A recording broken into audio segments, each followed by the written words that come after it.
Comment poser une terrasse en bois sur lambourde? Contre le mur, puis la lambourde est repérée à l'autre extrémité, le trait de coupe est scié. Ces dernières devant être chevillées au sol, réalisées à 10 cm en retrait de l'extrémité, le premier trou, puis tous les 80 cm. À l'autre extrémité, percée également à 10 cm. Prévoyez un fraisage pour encastrer la tête de vis.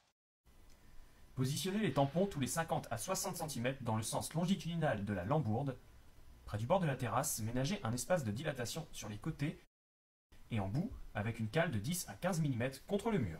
Percez la dalle au niveau de chaque trou, au travers de la lambourde avec un foret à béton sans percer les tampons. Les chevilles à frapper s'enfoncent ensuite simplement au marteau. Continuez avec les lambourdes suivantes en respectant un écart de 40 cm à l'axe selon l'épaisseur des lames. Contrôlez le niveau des lambourdes entre elles. Placez ensuite la bande bitumineuse. Si la dalle présente un défaut, il est possible de le compenser avec des cales plastiques sur le ou les tampons concernés. Les lames viennent se fixer perpendiculairement aux lambourdes. Commencez en bordure de terrasse en plaçant des cales de dilatation de 10 mm d'épaisseur contre le mur. L'autre extrémité de la lame doit arriver à mi-lambourde.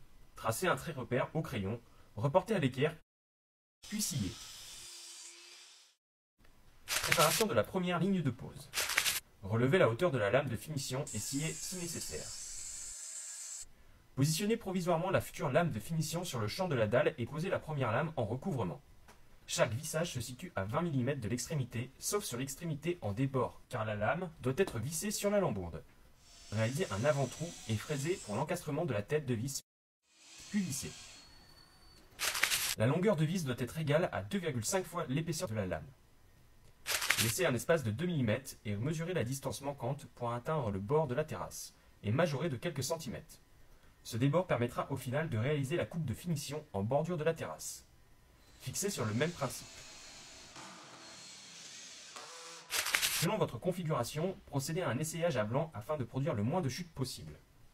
Pour la ligne suivante, dans notre cas, placez une lame entière à l'extrémité de la terrasse. Placez-la à mi-lambourde et positionnez des cales de 4 à 7 mm entre les lames.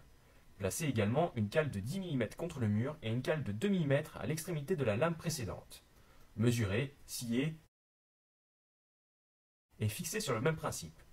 Continuez ainsi rang par rang.